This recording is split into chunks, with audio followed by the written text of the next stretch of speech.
नमस्कार दोस्तों। आज हम लोग पढ़ेंगे वाटसनियन बिहेवियरिज्म के बारे में, जिसका स्थापना 1913 ईस्वी में जॉन हॉपकिंस यूनिवर्सिटी में जेवी वाटसन के द्वारा किया गया था। और वाटसनियन यानी बिहेवियरिज्म को साइकोलॉजी में सेकेंड फोर्स के नाम से जाना जाता है। और सेकेंड फोर्स के नाम से किसको जाना जाता है? बिहेवियरिज्म को, सेकेंड फोर्स ऑफ साइकोलॉजी। उसके बाद फर्स्ट फोर्स कौन है? फर्स्ट फोर्स है साइको एनालिसिस। और थर्ड फोर्स कौन सा है? Humanistic psychology. मैंने तीनों फोर्स का नाम लिख दिया है, लेकिन आज हम लोग पढ़ेंगे किसके बारे में? बिहेवियरिज्म के बारे में। तो बिहेवियरिज्म का जो फादर माना जाता है उसको जेबी वाटसन को माना जाता है। और इस बिहेवियरिज्म के पास इस एज ए सिस्टम के टाइप में इसके पास दो सब सिस्टम हैं। एक है पहला प्राइमरी सब सिस्टम, दूसरा सेकेंडरी सब सिस्टम। प्राइमरी सिस्टम को इन्होंने दो एस्पेक्ट में बांट दिया है, पहला पॉजिटिव एस्पेक्ट और दूसरा निगेटिव एस्पेक्ट। तो चलिए अब हम लोग कुछ प्राइमरी एस्पेक्ट्स के बारे में जानते हैं, जिसमें जो इंक्लूड करता है definition of psychology, methods of psychology, postulates of psychology. Fourth है nature of the data. Fifth है principle of connection. And next principle of selection. And last है माइंड बॉडी प्रॉब्लम। तो चलिए शुरू करते हैं डेफिनेशन ऑफ साइकोलॉजी से।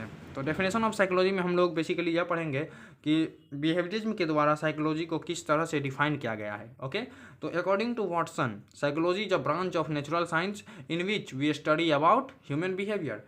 Watson के अनुसार यानी बिहेवियरिज्म के अनुसार साइकोलॉजी क्या है? साइकोलॉजी जो है एक प्राकृतिक विज्ञान का शाखा है, जिसके अंदर हम लोग मानवीय व्यवहारों का अध्ययन करते हैं। ओके, उसके बाद according to Watson, subject matter of psychology, मतलब साइकोलॉजी का जो सब्जेक्ट मैटर होता है वो कॉन्शियस मतलब कॉन्शियस नहीं होता है, और ना ही मेंटल फंक्शंस होता है, और साथ ही साथ ना ही साइको फिजियोलॉजिकल एक्टिविटीज होता है। मतलब ये कॉन्शियसनेस को, एग्जिस्टेंस को ही मतलब मानते ही नहीं है। वो मानते हैं कि ये कॉन्शियसनेस नाम का कोई चीज़ नहीं होता, जो होता है सिर्फ बॉडी होता है। उसके बाद हम लोग आते हैं second number, methods of psychology. तो what are the methods given by behaviourism is four main method को का जिक्र इन्होंने किया है। उसमें पहला आता है एक्सपेरिमेंट एंड ऑब्जर्वेशन मेथड। उसके दूसरा है कंडीशनड रिफ्लेक्स टेक्निक। तीसरा है टेस्टिंग मेथड। एंड चौथा है मेथड ऑफ वर्बल रिपोर्ट। तो इन सभी एक्सपेरिमेंट के बारे में तो थोड़ा बहुत जान लेते हैं। तो पहला एक्सपेरिमेंट एंड ऑब्जर्वेशन मेथड में यह आता है कि हम अगर किसी को अगर लैब में अगर हमको टेस्टिंग करना है तो उसके लिए हमको एक्सपेरिमेंट मेथड अपनाना पड़ेगा अकॉर्डिंग टू वाटसन बिहेवियर। लेकिन अगर किसी को हमको आउट ऑफ लैब मतलब आउट ऑफ लेबोरेटरी अगर एक्सपेरिमेंट टेस्ट करना रहेगा, या फिर उसको क्या करें उसका जांच करना रहेगा, तो उसके लिए हम लोग ऑब्जर्वेशन मेथड को अपनाते हैं। उसके बाद कंडीशन रिफ्लेक्स टेक्निक, इसमें किसी एक कंडीशन के अंदर उसको उस पेशेंट को डाल के, उस क्लाइंट को डाल के, और उसके बाद जो वो बिहेवियर करता है, उसके बाद जो वो रिफ्लेक्स एक्शन करता है उस कंडीशन के रिगार्ड में, तो उसको नोट करके, उसको ऑब्जर्व करके हम लोग क्या करते हैं, उसके बिहेवियर का स्टडी करते हैं। उसके बाद टेस्टिंग मेथड में और मेथड ऑफ वर्बल रिपोर्ट, ये भी इनका दो इम्पोर्टेंट मेथड्स है। तो चलिए नेक्स्ट चलते हैं।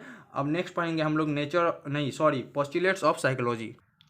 तो वाटसनियन बिहेवियरिज्म का जो थर्ड पार्ट है वो है पोस्टुलेट्स ऑफ साइकोलॉजी, जो कि उसके प्राइमरी सब सिस्टम के अंदर आता है। तो पोस्टुलेट्स ऑफ साइकोलॉजी में इन्होंने मेन 3 बातों का जिक्र किया कि बिहेवियर जो हमारा फॉर्म होता है वो कैसे फॉर्म होता है। वो होता है मस्कुलर मूवमेंट और ग्लैंडुलर सेक्रेशन। इन दोनों के मिलने से ही हम लोग का बिहेवियर क्या होता है, डिटरमाइन होता है। यानी कोई भी बिहेवियर हम लोग इन दोनों के मिलने से ही कर पाते हैं। और इसीलिए बिहेवियर को हम लोग फिजियोकेमिकल प्रोसेस के द्वारा क्या कर सकते हैं, मेजर कर सकते हैं। मतलब उस एक रूप में फिजियोकेमिकल प्रोसेस का एक रूप में इसको मापा जा सकता है। उसके बाद सेकेंड नंबर इन्होंने बोला है कि behaviour is result of some of response element. Response जितना भी हम लोग का रिस्पॉन्स एलिमेंट्स होता है, अगर उनको अगर एक कर दिया जाए तो हम लोग का एक क्या बन जाता है, बिहेवियर बन जाता है। और तीसरा इन्होंने बोला कि एवरी इफेक्टिव स्टिमुलस क्रिएट और रिस्पॉन्स, मतलब हर एक इफेक्टिव स्टिमुलस क्या एक रिस्पॉन्स क्रिएट करता है। और ये जो रिस्पॉन्स होता है वो क्या करता है, इसके पास डिफिनिट एंड, और ये रिस्पॉन्स हम लोग का बिहेवियर डिटरमाइन करता है। और इसीलिए वाटसनियन बिहेवियरिज्म ने बोला है कि there is a definite cause and determinism of behaviour. तो ये 3 मेन बात है जो कि पोस्टुलेट्स ऑफ साइकोलॉजी में आते हैं। उसके बाद जो चौथा है इसका nature of the data. Nature of the data में इन्होंने बोला है कि force on objective data. Objective data पे इन्होंने ज़्यादा जोर डाला है, ना कि सब्जेक्टिव डाटा पे। इसीलिए इन्होंने टीचनर द्वारा और वुंड द्वारा दिए गए इंट्रोस्पेक्शनिस्ट डाटा को नकारा है और उन्होंने इंट्रोस्पेक्शन मेथड को भी नहीं अपनाया। तो इन्होंने कड़े शब्दों में उनका क्या किया है, क्रिटिसाइज किया है स्ट्रक्चरलिज्म का और फंक्शनलिज्म का। उसके बाद इन्होंने the data which is obtain from behaviour at a specific time and place are the nature of the data. और वैसा डाटा जो कि एक बिहेवियर मतलब एक किसी एक खास समय और स्थान पर जैसा जो बिहेवियर से प्राप्त होता है, उस डाटा को ही इन्होंने नेचर ऑफ द डाटा मतलब उस वैसे डाटा को ही इन्होंने मेन डाटा के रूप में क्या किया, ऑब्टेन किया है। ओके, मतलब एडॉप्ट किया है। पांचवा होगा principal of connection. Principal of connection में इन्होंने 3 लॉ के बारे में जिक्र किया है। उसमें पहला आता है लॉ ऑफ फ्रीक्वेंसी और लॉ ऑफ रिसेंसी।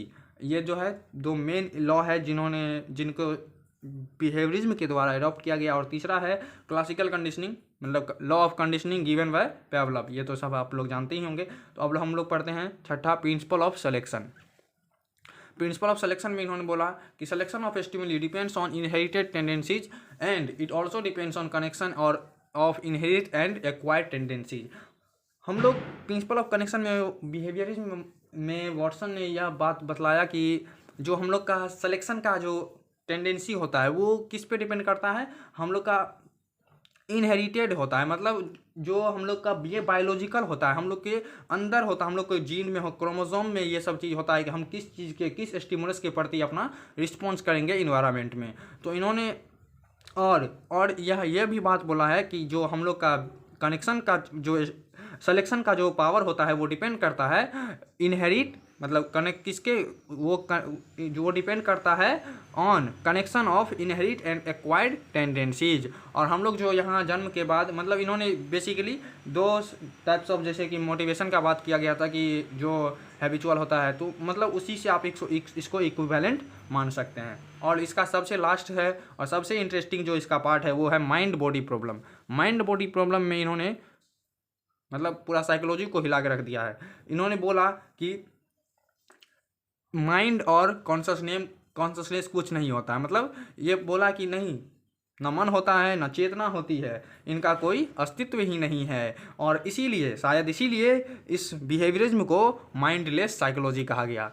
मतलब इन्होंने बोला कि मन और जो चेतना का जो प्रभाव होता है वो हमारे शरीर पर नहीं पड़ता है, क्योंकि मन और चेतना के एग्जिस्टेंस को ये लोग इसलिए नहीं मानते हैं क्योंकि इसके पीछे वो लॉजिक यह देते हैं कि ये बोलते हैं मन का ना तो कभी कोई देख सकता है, ना उसको सूंघ सकता है, ना उसको छू सकता है, ना उसको कोई फील कर सकता है, इसीलिए मन है ही नहीं। और सेम लॉजिक इन्होंने कॉन्शसनेस के बारे में भी दिया है। लेकिन इन्होंने बॉडी के एग्जिस्टेंस को क्या किया है, एक्सेप्ट किया है। और इन्होंने ब्रेन को एक मिस्ट्री बॉक्स कहा है। अगर आपको एग्जाम में पूछा जाए कि मिस्ट्री बॉक्स, ब्रेन को मिस्ट्री बॉक्स किस स्कूल ऑफ साइकोलॉजी ने कहा, तो आप उसका आंसर बिहेवियरिज्म मार के आ सकते हैं, मतलब दे के आ सकते हैं।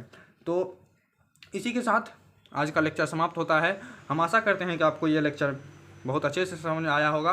अगर आपको कहीं भी दिक्कत है तो प्लीज़ आप कमेंट करने में शर्माएं नहीं और बने रहिए नेक्स्ट वीडियो के लिए। तब तक के लिए जय हिंद।